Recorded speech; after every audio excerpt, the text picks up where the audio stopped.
Hello friends, welcome to my channel. ನಾನು ನಿಮ್ಮ ಬಸವ ಸುಂಕದ್. ಇವತ್ತು ನಾವು ಕನ್ನಡ ಇಂಡಸ್ಟ್ರಿಯ ಸ್ಥಿತಿಗತಿ ನೋಡ್ಕೊಂಡು ಬರೋಣ ಫ್ರೆಂಡ್ಸ್. ಆ್ಯಕ್ಚುಲಿ ನಮ್ಮ ಕನ್ನಡ ಇಂಡಸ್ಟ್ರಿ, ಸ್ಯಾಂಡಲ್ವುಡ್ ಇಂಡಸ್ಟ್ರಿಯಲ್ಲಿ ಒಂದು KGF ಬರೋಕ್ಕಿಂತ ಮುಂಚೆ ಒಂದು ರೂಲ್ಸ್ ಇತ್ತು. ಏನು ಅಂತಂತಂದರೆ, ಬೇರೆ ಚಿತ್ರಗಳು ಅಂದರೆ ತೆಲುಗು, ಹಿಂದಿ, ತಮಿಳು, ಮಲಯಾಳಂ ಮೂವಿನ ಕನ್ನಡ ಲ್ಯಾಂಗ್ವೇಜಲ್ಲಿ ಡಬ್ ಮಾಡ್ತಾ ಇರಲಿಲ್ಲ. ಅಂದರೆ ಅದನ್ನು ಅವರು ಡಬ್ಬು ಮಾಡ್ತಾಯಿದ್ರು ಅಂತಂದರೆ ಯಾವ ಥರ ಅಂತಂತಂದರೆ, ಫುಲ್ ಮೂವಿನೇ ರೀಮೇಡ್ ಮಾಡ್ತಿದ್ರು, ಅಂದರೆ ರೀಮೇಕ್ ಮಾಡ್ತಿದ್ರು ನಮ್ಮ ಕನ್ನಡ ಆ್ಯಕ್ಟರ್ಸ್ ಸೇರಿಸ್ಕೊಂಡು. ಆದರೆ ಲ್ಯಾಂಗ್ವೇಜ್ ಟ್ರಾನ್ಸ್ಲೇಟ್ ಮಾಡಿ ಯಾವುದು ಕನ್ನಡ ಇಂಡಸ್ಟ್ರಿಯಲ್ಲಿ ರಿಲೀಸ್ ಮಾಡ್ತಾ ಇರಲಿಲ್ಲ. ಅದಕ್ಕೆ ನಮ್ಮ ಕನ್ನಡ ಇಂಡಸ್ಟ್ರಿಗೆ ಒಂದು ಒಳ್ಳೆಯ ಒಂದು ಬೌಂಡ್ರಿಯನ್ನು ಕ್ರಿಯೇಟ್ ಮಾಡಿದ್ರು ಅಂತ ಅನಿಸುತ್ತೆ. ಅದಕ್ಕೋಸ್ಕರ ನಮ್ಮ ಕನ್ನಡ ಇಂಡಸ್ಟ್ರಿ ತುಂಬ ಚಿಕ್ಕದಾಗಿತ್ತು. ಪ್ಲಸ್ ಬೇರೆ ಮೂವಿ ಬೇರೆ ಬೇರೆ ಫಸ್ಟ್ ಆಫ್ ಆಲ್ ನಮ್ಮ ಕನ್ನಡ ಇಂಡಸ್ಟ್ರಿಯಲ್ಲಿ ಡೈರೆಕ್ಟರ್ಸ್ ಕೂಡ ಕಮ್ಮಿ ಇದ್ದಾರೆ. ಕೆಲವೊಂದಿಷ್ಟು ಡೈರೆಕ್ಟರ್ಸ್ ಯಾವ ಥರ ಫಿಕ್ಸ್ ಮಾಡಿದ್ದಾರೆ ಅಂತಂತಂದರೆ, ಕೆಲವೊಂದಿಷ್ಟು ಡೈರೆಕ್ಟರ್ ಓನ್ಲಿ ರಿಮೇಕಿಗೆ ಫಿಕ್ಸ್ ಆಗಿದ್ದರು. ಅಂದರೆ ಬೇರೆ ಬೇರೆ ತಮಿಳು, ತೆಲುಗು, ಮಲಯಾಳಂ ಮೂವೀಸ್ನ ನಮ್ಮ ಕನ್ನಡ ಒಳ್ಳೊಳ್ಳೆ ಅಲ್ಲಿ ಹಿಟ್ಟಾದ ಒಳ್ಳೊಳ್ಳೆ ಚಿತ್ರಗಳನ್ನು ನಮ್ಮ ಕನ್ನಡದಲ್ಲಿ ಅವ್ರು ರೀಮೇಡ್ ಮಾಡಿನೇ ಅವರು ಜೀವನ ಸಾಗಿಸ್ತಾಯಿದ್ರು, ಅಥವಾ ಅವ್ರ ಇಂಡಸ್ಟ್ರಿಯಲ್ಲಿ ತಮ್ಮ ಚಿತ್ರಗಳನ್ನು ಓಡಿಸ್ತಾ ಇದ್ರು. ಇನ್ನೂ ಕೆಲವೊಂದಿಷ್ಟು ಡೈರೆಕ್ಟರ್ಗಳಿದ್ರು, ಅವರು ತಮ್ಮ ಓನ್ ಚಿತ್ರಗಳನ್ನೇ ಮಾಡ್ತಾಯಿದ್ರು, ಓನ್ ಸ್ಟೋರಿನೇ ಇರ್ತಾಯಿತ್ತು. ಅದು ಸೋಲ್ಲಿ ಗೆಲ್ಲಲಿ ಏನೋ ಒಂದು ಓನ್ ಸ್ಟೋರಿನೇ ಮಾಡ್ತಾಯಿದ್ರು. ಆದರೆ ಯಾವಾಗ ನಮ್ಮ ಕನ್ನಡ ಇಂಡಸ್ಟ್ರಿಯಲ್ಲಿ KGF ರಿಲೀಸ್ ಆಯಿತು, ಆವಾಗಲೇ ಈ ಬೌಂಡ್ರಿನ, ಈ ರೂಲ್ಸ್ನ, ಈ ಒಂದು ಕಂಡೀಷನ್ನ ಬ್ರೇಕ್ ಮಾಡಲಾಯಿತು. ಯಾಕಂತಂದರೆ, ನಮ್ಮ ಕನ್ನಡ KGF ಮೂವಿ ಬೇರೆ ಬೇರೆ ಲ್ಯಾಂಗ್ವೇಜ್ಗೆ ಡಬ್ಬಿಂಗ್ ಮಾಡಿ ರಿಲೀಸ್ ಮಾಡಲಾಯಿತು. ಅಂತಂದರೆ ಹಿಂದಿಯಲ್ಲಿ ರಿಲೀಸ್ ಆಯಿತು, ತೆಲುಗುದಲ್ಲಿ ಆಯಿತು, ಮಲಯಾಳಂದಲ್ಲಿ ಆಯಿತು, ತಮಿಳಲ್ಲಾಯಿತು. ಆವಾಗನಿಂದ ಈ ರೂಲ್ಸು ಬ್ರೇಕ್ ಮಾಡಲಾಯಿತು. ಯಾಕಂತಂದರೆ back to back 1 more Kantara movie ಕೂಡ ರಿಲೀಸ್ ಆಯಿತು. ಅದಕ್ಕೆ ಈ ರೂಲ್ಸ್ನ ಬ್ರೇಕ್ ಮಾಡಿ ಈಗ ನೋಡ್ಬೋದು ನೀವು, ಬೇರೆ ಬೇರೆ ಲ್ಯಾಂಗ್ವೇಜ್, ತೆಲುಗು ಅಲ್ಲಿ ಅಥವಾ ತಮಿಳಲ್ಲಿ ಅಥವಾ ಮಲಯಾಳಮಲ್ಲಿ ರಿಲೀಸ್ ಆಗೋ ಮೂವೀಸ್ನ ಕನ್ನಡದಲ್ಲೂ ಡಬ್ಬು ಮಾಡಿ ರಿಲೀಸ್ ಮಾಡ್ತಾಯಿದ್ದಾರೆ, ಅಫಿಷಿಯಲ್ಲಾಗಿ ರಿಲೀಸ್ ಮಾಡ್ತಾಯಿದ್ದಾರೆ. ಇದರಿಂದ ಕೆಲವೊಂದಿಷ್ಟು ಡೈರೆಕ್ಟರ್ಗೆ ಯಾರು ಬೇರೆ ಲ್ಯಾಂಗ್ವೇಜಲ್ಲಿ ಹಿಟ್ಟಾದ ಮೂವಿನ ಕನ್ನಡದಲ್ಲಿ ರೀಮೇಡ್ ಮಾಡ್ತಿದ್ರಲ್ಲ, ಅವರಿಗೊಂದಿಷ್ಟು ಕಷ್ಟ ಶುರುವಾಯಿತು. ಯಾಕಂತಂದರೆ ಈಗೆಲ್ಲ ಒರಿಜಿನಲ್ ಲ್ಯಾಂಗ್ವೇಜ್ ಮೂವಿನೇ ನಮ್ಮ ಲ್ಯಾಂಗ್ವೇಜಲ್ಲಿ ಬರಬೇಕಾದ್ರೆ ಅವರಿಗೆ ಜನ ನೋಡೋದಿಲ್ಲ, ಅದು ಮಾಡೋಕ್ಕೂ ಹೋಗೋದಿಲ್ಲ. ಹೀಗಾಗಿ ಅದೊಂದು ಪಾಯಿಂಟ್ ಹೇಳ್ಬೋದು, ನಮ್ಮ ಕನ್ನಡ ಇಂಡಸ್ಟ್ರಿಯಲ್ಲಿ ಮೂವೀಸ್ ಕಡಿಮೆ ಬರ್ತಾ ಇದ್ದಾವೆ ಅಂಥೇಳಿ. ಸೆಕೆಂಡ್ ರೀಸನ್ ಏನಂತಂದರೆ, KGF, ಕಾಂತಾರ ಈ ಥರ ದೊಡ್ಡ ದೊಡ್ಡ ಪ್ಯಾನ್ ಇಂಡಿಯಾ ಮೂವೀಸ್ ಏನಂತ ಹೇಳ್ತೀವಲ್ಲ, ಕನ್ನಡ ಇಂಡಸ್ಟ್ರಿಯಿಂದ ಯಾವಾಗ ಎಮರ್ಜ್ ಆದವಲ್ಲ, ಆವಾಗನಿಂದ ಈ ದೊಡ್ಡ ದೊಡ್ಡ ಸ್ಟಾರ್ಗಳು, ಅಥವಾ ನಮ್ಮ ಸುದೀಪಂದು 1-2 ಮೂವಿ ತೊಗೊಂಡ್ರೆ, ರೋನಾ ಅಂತ ಬಂತು, ಅದು ಕೂಡ ಫುಲ್ ವರ್ಲ್ಡ್ ವೈಡೇ ರಿಲೀಸ್ ಆಯಿತು. ಈ ಥರ ಮೇನ್ ಹೀರೋಸು ಈ ಥರ ಪ್ಯಾನ್ ಇಂಡಿಯಾ ಸ್ಟಾರ್ ಆಗಿಬಿಟ್ರು.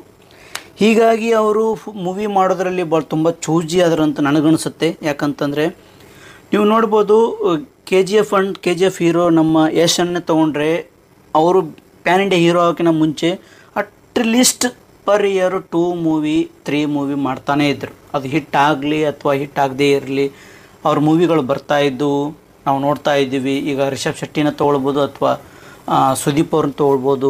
ಇವ್ರನ್ನೆಲ್ಲ ತೊಗೊಂಡ್ರೆ ಮೇನ್ ಹೀರೋಸ್ ಏನಂತ ಕರಿತೀವಲ್ಲ, ಅವ್ರನ್ನೆಲ್ಲರೂ ಪರ್ ಇಯರ್ ಅವರು ಒಂದು ಲಿಮಿಟೆಡ್ ಒಂದು ಒಳ್ಳೆಯ ಅಮೌಂಟ್ ನಂಬರ್ ಆಫ್ ಮೂವೀಸ್ನ ಅವ್ರು ಮಾಡ್ತಾಯಿದ್ರು. ಅದಕ್ಕೆ ನಮ್ಮ ಫಿಲ್ಮ್ ಇಂಡಸ್ಟ್ರಿ ಯಾವಾಗಲೂ ಒಂದು ಹೈಪ್ ಕ್ರಿಯೇಟ್ ಇರ್ತಿತ್ತು, ಅಥವಾ ನಮ್ಮ ಆಡಿಯನ್ಸಿಗೆ ಒಂದು ಒಳ್ಳೆಯ ಎಂಟರ್ಟೈನ್ಮೆಂಟ್ ಇರ್ತಿತ್ತು.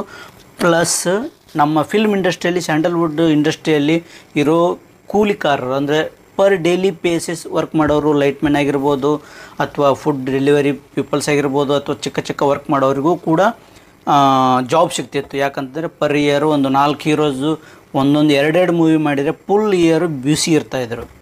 ಯಾವಾಗ ಈ ದೊಡ್ಡ ಫುಲ್ ಮೂವೀಸ್ ಬರೋಕ್ಕೆ ಸ್ಟಾರ್ಟ್ ಮಾಡಿದ್ವಲ್ಲ, ಆವಾಗ ಹೀರೋಸು ಚೂಸಿ ಆಗೋಕ್ಕೆ ಸ್ಟಾರ್ಟ್ ಮಾಡಿದರು. ಅಂದರೆ ತುಂಬ ಗ್ಯಾಪ್ ಕೊಡೋಕ್ಕೆ ಸ್ಟಾರ್ಟ್ ಮಾಡಿದರು. ಫಸ್ಟ್ ಆಫ್ ಆಲು ಈ ಬಿಗ್ ಹೀರೋಸು ಮತ್ತು ಡೈರೆಕ್ಟರ್ಸಲ್ಲಿ ಏನು ಪ್ರಾಬ್ಲಮ್ ಅಂದರೆ, ಫಸ್ಟ್ ಆಫ್ ಆಲ್ ನಾವು ಒಂದು ಡೈರೆಕ್ಟರ್ಸ್ ತೊಗೊಂಡ್ರೆ, ಈ ಬಿಗ್ ಹಿಟ್ ಕೊಡೋ ಡೈರೆಕ್ಟರ್ಸು ಒಂದು ಮೂವಿ ಮಾಡೋಕ್ಕೆ 1 ವರ್ಷ ಅಥವಾ 2 ವರ್ಷ ತೊಗೊಳಕ್ಕೆ ಸ್ಟಾರ್ಟ್ ಮಾಡಿದರು.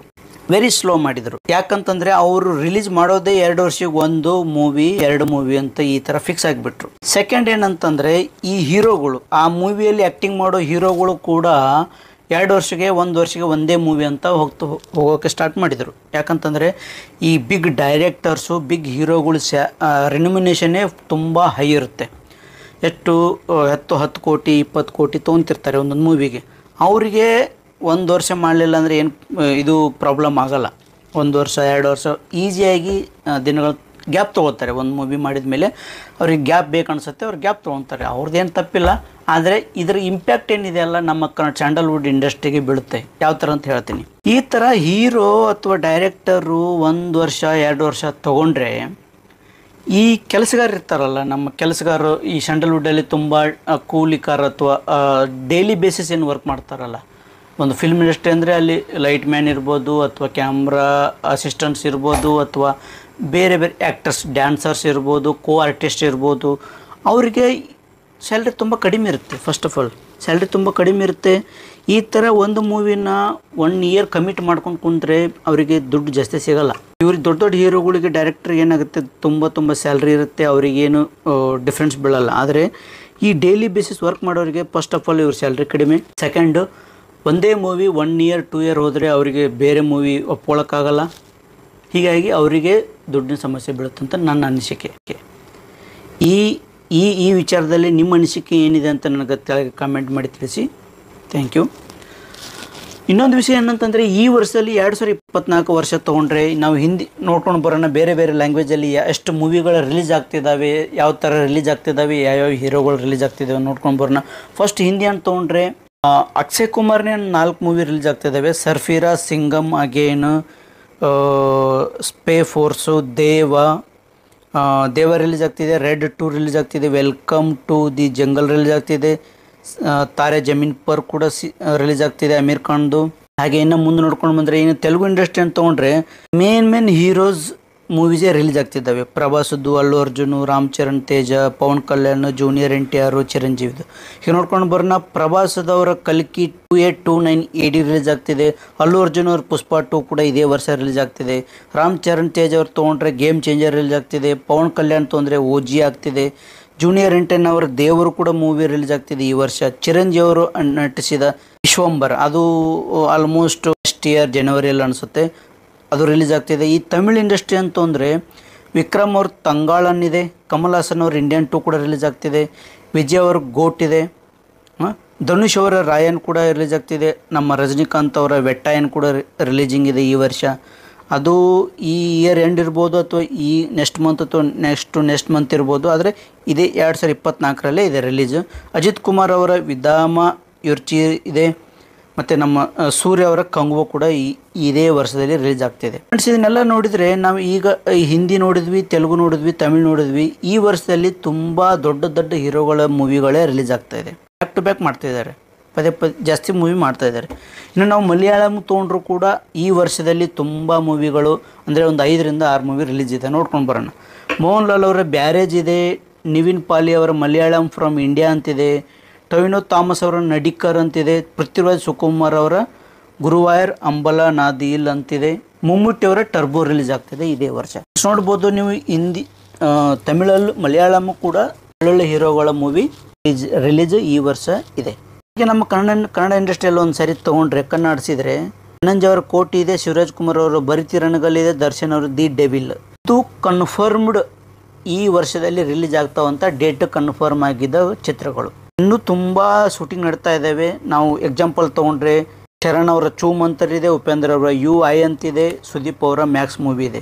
ಯಾವ ಡೇಟು ಫಿಕ್ಸ್ ಆಗಿಲ್ಲ. ಇನ್ನು ಮುರಳಿ ಅವರ ಬಗೀರಾ ಇದೆ. ಧ್ರುವ ಸರ್ಜಾ ಅವರ ಮಾರ್ಟಿನ್ ಕೂಡ ಶೂಟಿಂಗ್ ನಡ್ತಾ ಇದೆ. ದುನಿಯಾ ವಿಜಯ್ ಅವರ ಭೀಮಾ ತುಂಬ ದಿನದಿಂದ ನಡೀತಾ ಇದೆ. ಗಣೇಶ್ ಕೃಷ್ಣ ಪ್ರಣಯ ಸಖಿ ಅಂತಿದೆ. ಪ್ರಜ್ವಲ್ ದೇವರಾಜ್ ಅವರ ಮಾಫಿಯಾ ಮೂವಿ ಕೂಡ ಇದೆ. ಅಜಯ್ ರಾವ್ ಅವರ ಯುದ್ಧಕಾಂಡ ಮೂವಿ ಇದೆ. ಇವು ಯಾವ ಇಲ್ಲಿವರೆಗೂ ರಿಲೀಸ್ ಡೇಟು ಫಿಕ್ಸ್ ಮಾಡಿಲ್ಲ ಅಥವಾ ಅನೌನ್ಸ್ ಮಾಡಿಲ್ಲ. ಇದರಿಂದ ಗೊತ್ತಾಗುತ್ತೆ ನಮ್ಮ ಈ 2024ರಲ್ಲಿ ಬಿಗ್ ಹೀರೋಸ್ ಮೂವಿ ಓನ್ಲಿ 2 ಅಥವಾ 2-3 ಅಷ್ಟೇ ಇದ್ದಾವೆ. ಇದರಿಂದನೇ ನಾವು ತಿಳ್ಕೊಳ್ಬೋದು ನಮ್ಮ ಕನ್ನಡ ಇಂಡಸ್ಟ್ರಿಯಲ್ಲಿ ತುಂಬ ನಾವು ಸಫರ್ ಮಾಡ್ತಾ ಇದ್ದೀವಿ. ಅಂತಂದರೆ number of movies released in year ತುಂಬ ಕಡಿಮೆ ಇದೆ, ಪರ್ಸೆಂಟೇಜ್ ಕಡಿಮೆ ಇದೆ. ಒಳ್ಳೊಳ್ಳೆ ಹೀರೋಗಳು ಈ ಒಂದು ಮೂವಿ ಕೂಡ ರಿಲೀಸ್ ಆಗ್ತಿಲ್ಲ.